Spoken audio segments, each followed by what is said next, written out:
to Expanding Your Search with Brent and Jody Bailey.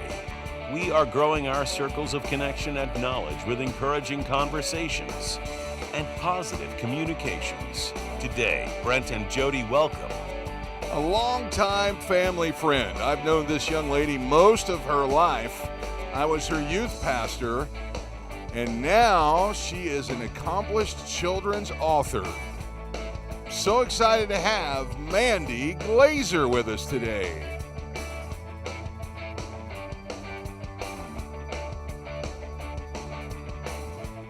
And now, here are your hosts, Brent and Jody Bailey. Happy Monday, everybody. Welcome to Expanding Your Search. It's Brent Bailey. Hope you're having a great day wherever you are. It is Monday, and it doesn't have to be a bad thing. Monday doesn't have to be the blues day, but it is September the 20th, 2021, and we have a great show planned for you today. I've known this young lady since she was a baby. We all went to the same church together growing up. Then I became the youth pastor there and was her youth pastor in the late 90s. And now she is happily married in Western Kentucky, and she is an accomplished children's author, and she has got a brand new book that's come out called The Big Wild World of Pretty Little Things. Mandy Glaser is here today, and I think you're going to enjoy the book as we talk about that today. Let's bring Jody in from over in the control room. Hey, there she is. Hey, everyone. She's sitting over there. Making sure it all looked, good. And look at that beautiful black leather furniture behind you. It is. It's beautiful. Right? That's from my childhood. I was going to say. That was at my parents' house in the 70s. It's historical. That was our main furniture. It's an antique. It's antique. That was our main furniture in the living room. There used to be a couch with it as well. That's a love seat and a chair.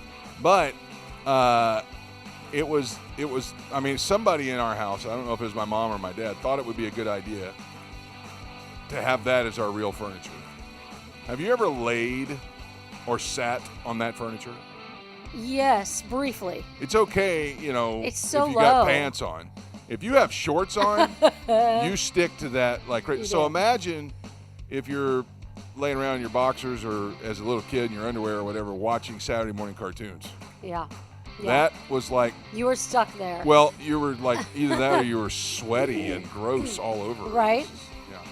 I don't know why I thought of that. It just popped up to see it right our back kids like to take naps no matter where they're at. That's one of the drawbacks. That's one of the drawbacks of leather furniture. Yeah, but they'll go to sleep right on leather furniture. Yeah, but then they wake up with a sweat imprint on the seat. Yeah. Anyway. So I've never been a big fan of sleeping on a leather couch. I don't. Yeah. This is too cold. We have a kind of a fake leather couch at the house. Yes, we do. Yeah. But anyway. So, have you ever slept on a leather couch? Do you like that? Drop in the comments below and let us know. Let us know. As you're clicking the share button.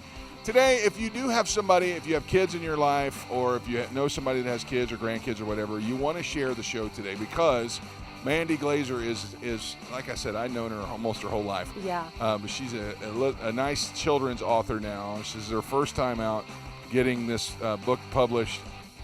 She did actually get a publisher to do it, but it's an educational book as well. So we're going to get into all that in a little bit. Yeah. And when I looked her up on Facebook, I was like, I'm not so sure I know her. But then the more I thought about it, I was like, oh, yeah. Yes, you do. I look in her face, and I'm like, oh, yeah. She's grown up now. She's a course. mom. She's got her own kids. Yeah, she has 2 kids, and she's a mom now. She doesn't look like, the little girl that used to paint butterflies on the ceiling tiles. But she still paints butterflies. She does still paint butterflies. So. Yeah. All right, what's going on around the world today, Jody? Well, that's a good segue into the first thing we're going to talk about today is National Care for Kids Day.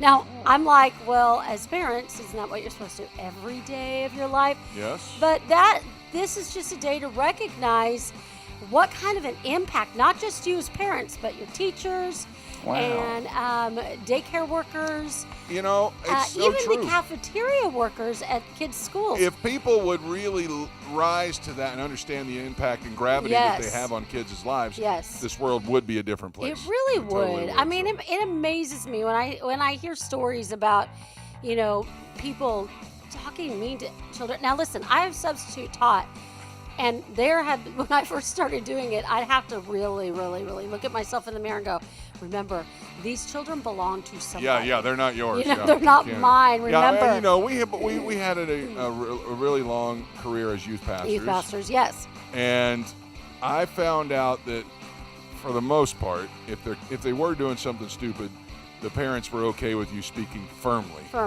But and they should draw a line at.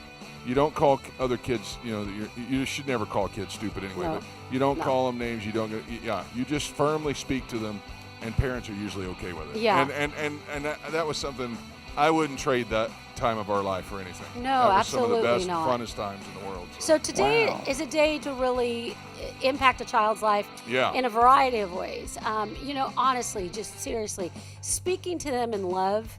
If you're a teacher, I know your hair is like going, it can get crazy with kids, especially in the primary. Absolutely. The elementary age. But listen, really, it doesn't get any better because at high school it gets worse because I know. you think they should know better. Exactly. And they don't. So anyway, do something for a child. Yes, thank you all so much for all of you who are doing it. Thank you so much. All right, moving on. Let's move on. One of our child's favorite foods, our oldest son, and actually Peyton too, fried rice day. Fried rice.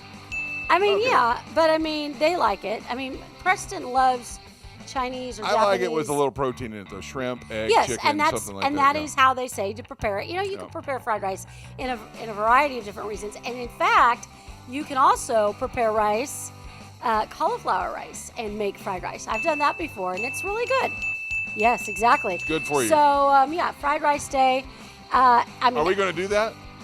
Sure, yeah, let's do it. Let's do it for dinner. Let me just take a second right here and brag on Jody, because if you remember, Friday was National Monte Cristo Day, which is a fried, battered sandwich. And I could have that again with some kind of jelly or ham, turkey, and cheese.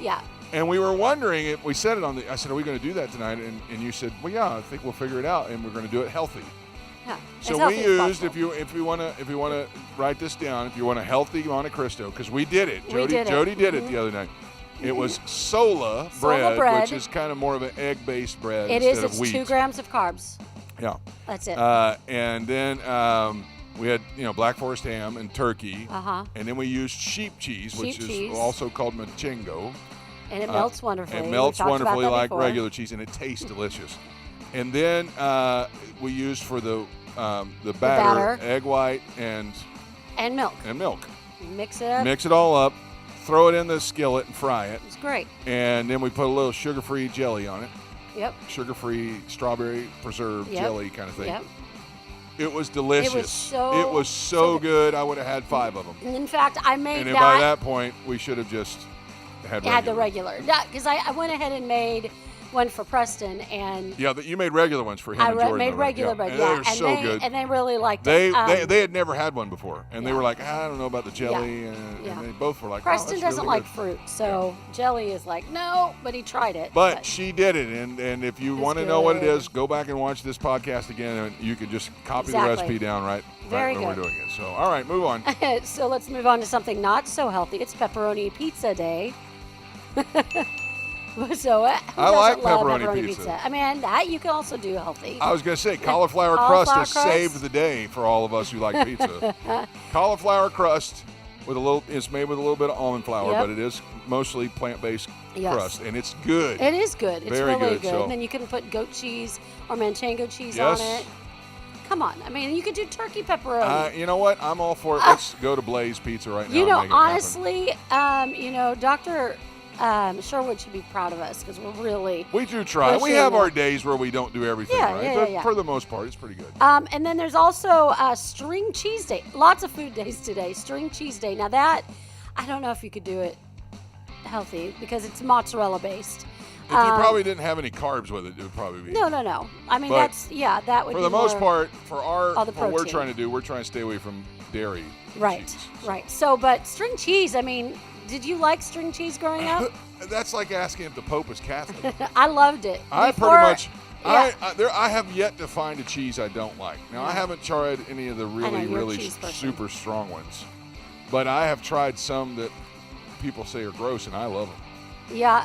Like I mean, when we go to that place in Tulsa, the White Lion. Remember we used to go Oh, and get the cheese plate there, yeah, and they had that yeah. brie, and then they had like 10 other cheeses on there.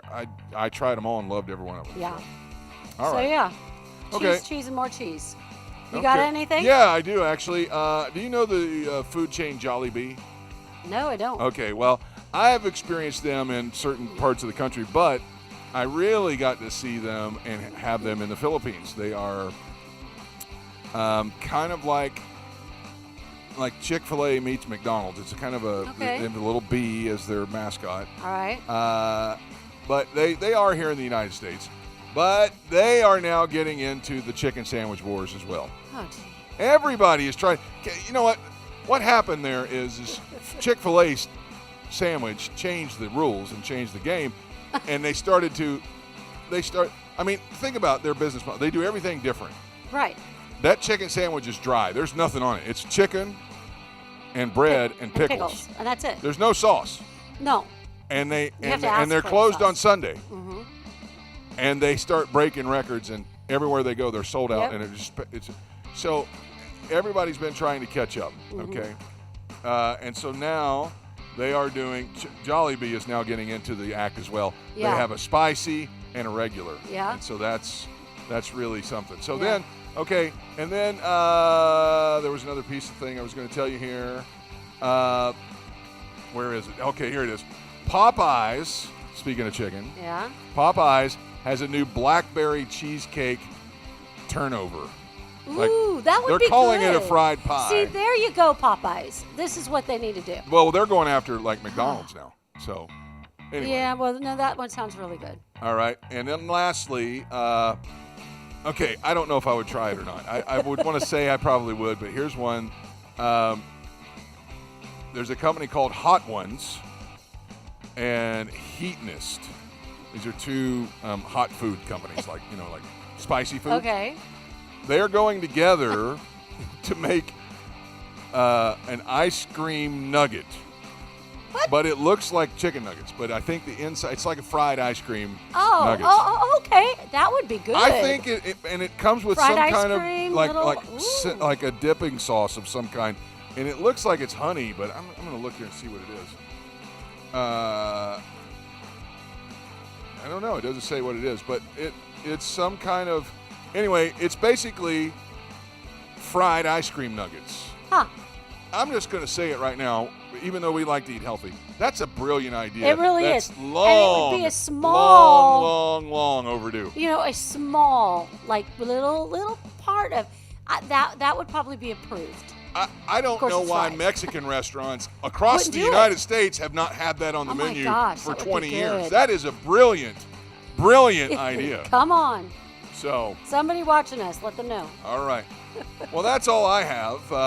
We've got a yeah. great show planned for you today. I've known this young lady forever, so let's jump to it and jump in with Mandy Glaser as we expand your search.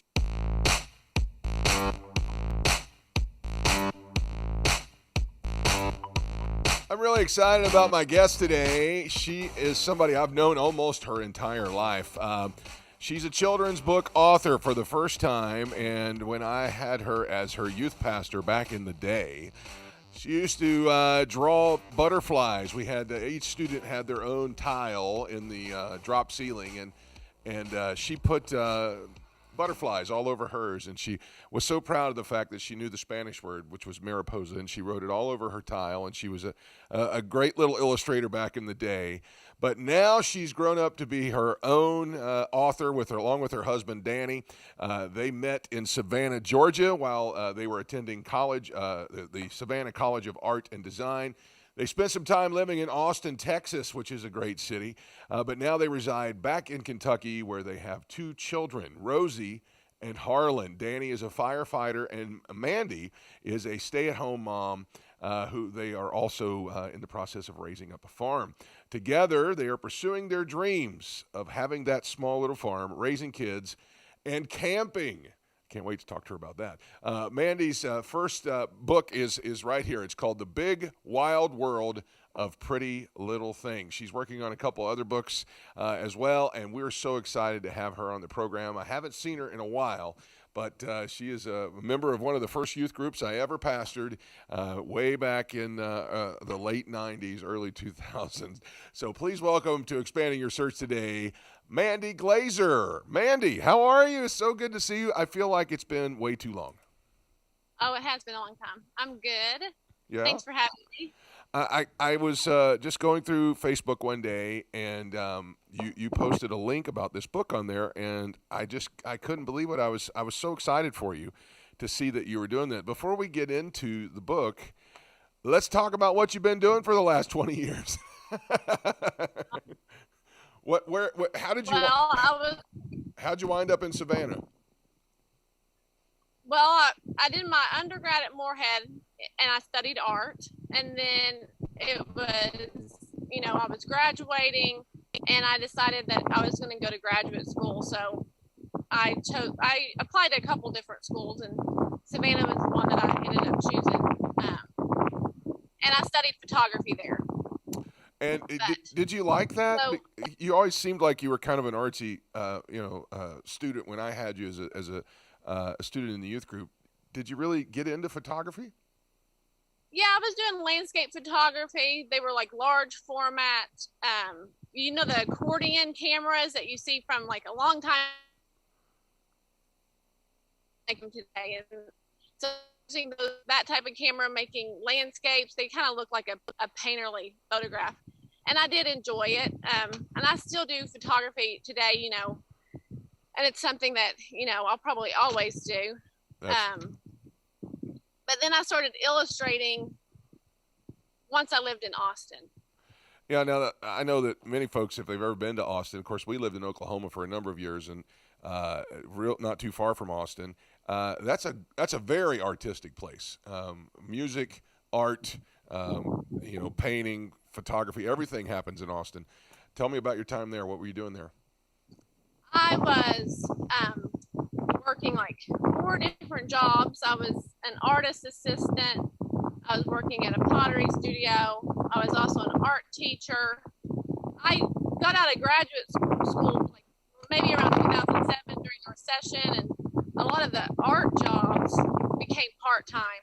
So I ended up having multiple jobs. I was a part-time art teacher just for the elective classes.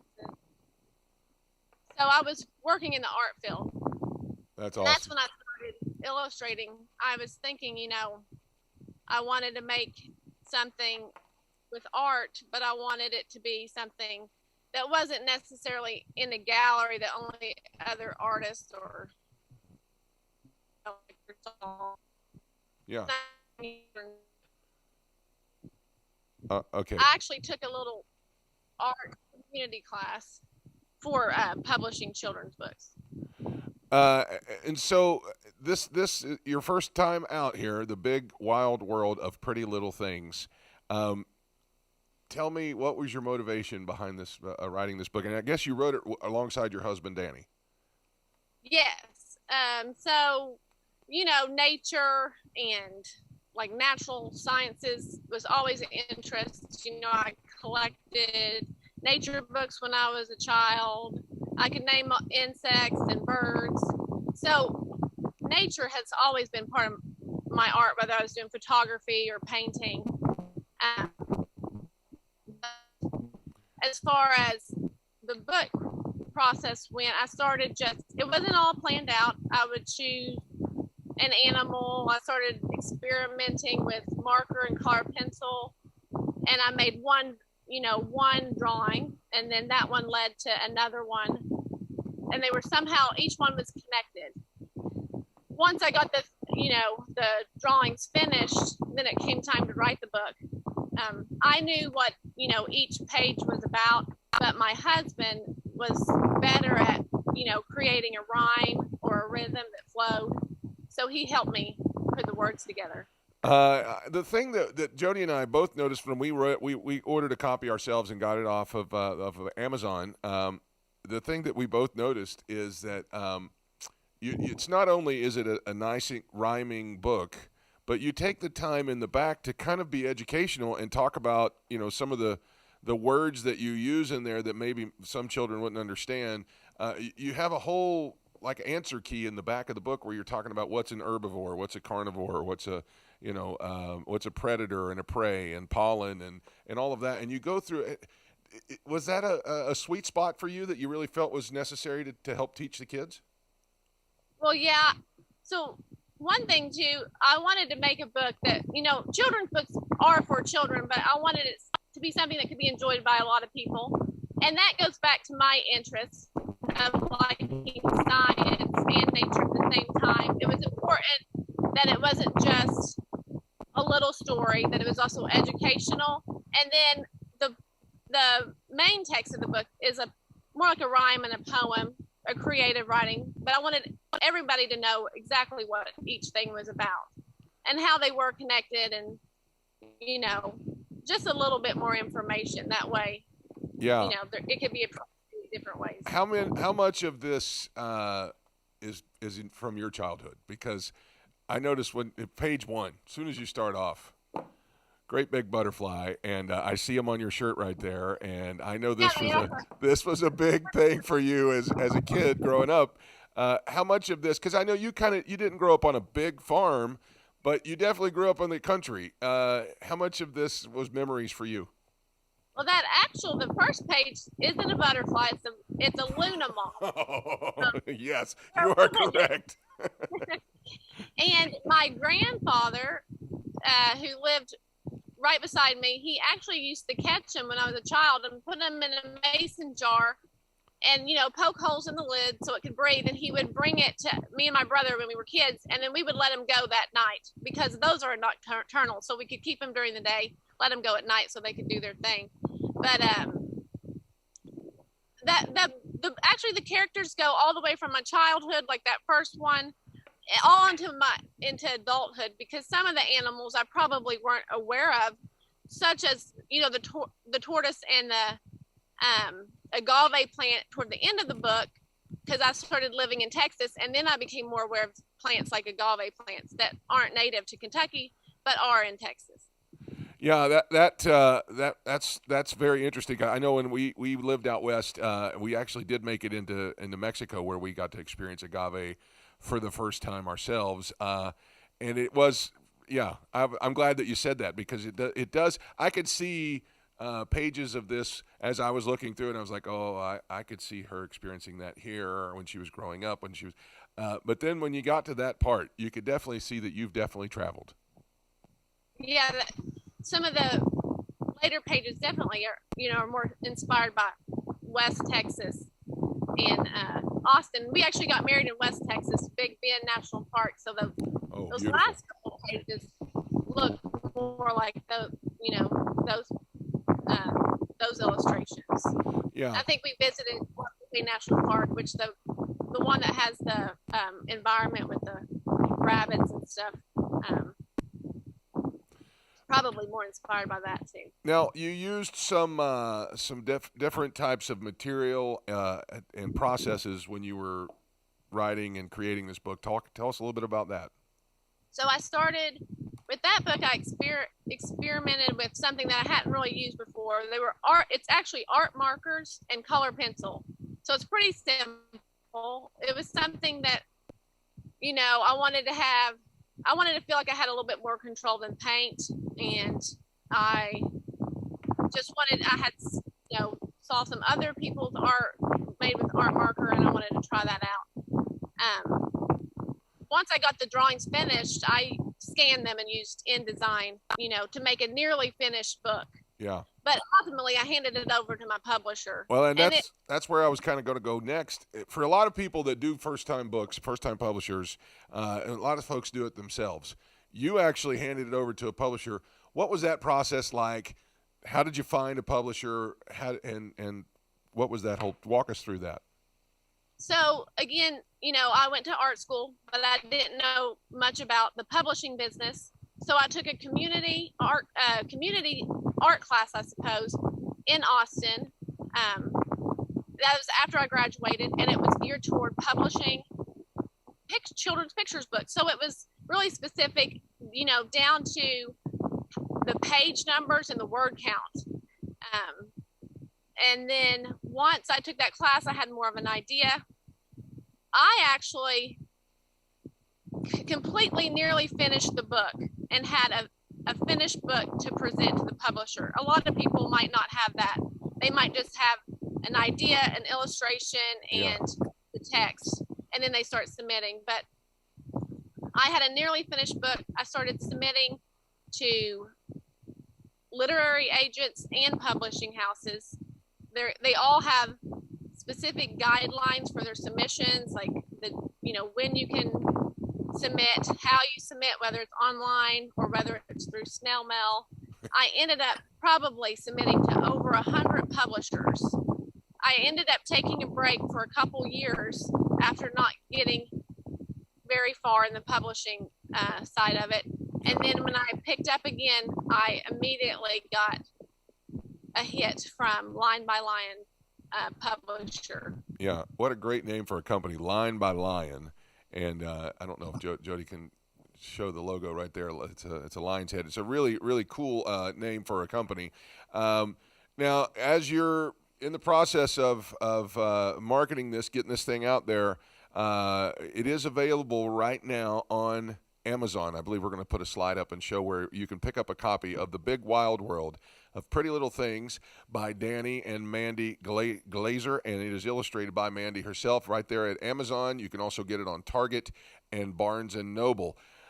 You have a couple of other things in the works as well, is that right? I have a couple other books that I've started some illustrations for. Both of them are kind of similar. One's based on nocturnal animals and night skies, and then the other one is where those two were like two animals combined together. Usually this one is usually the animal and its habitat combined together. I'm not sure where they'll go. Once the farming season is over, I'm going to start doing some book readings and really try to publish this first book, and then while I'm working on my second and third book. That's awesome.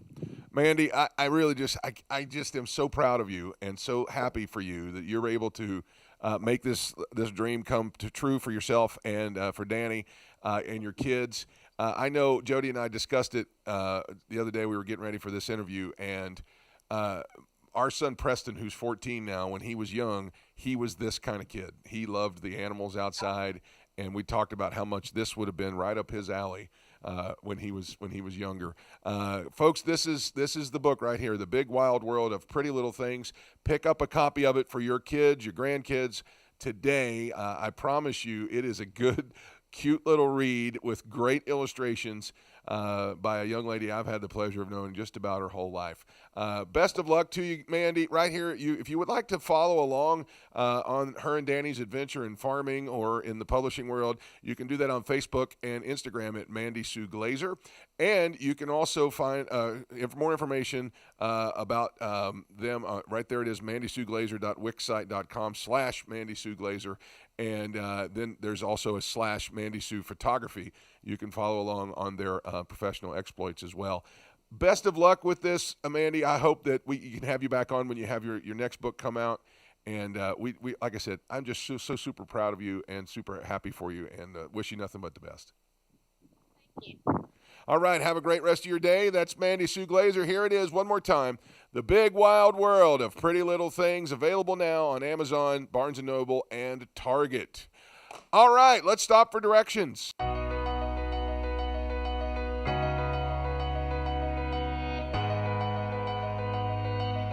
The prophet Isaiah wrote some of the most powerful passages in Scripture, but one that really jumps out at me today is found in chapter 6, verse number 3. It says, "Holy, holy, holy is the Lord Almighty. The whole earth is full of His glory." Listening to Mandy and seeing her there at her farm outside in Kentucky, it brought back a lot of remembrances for me, but one was this scripture.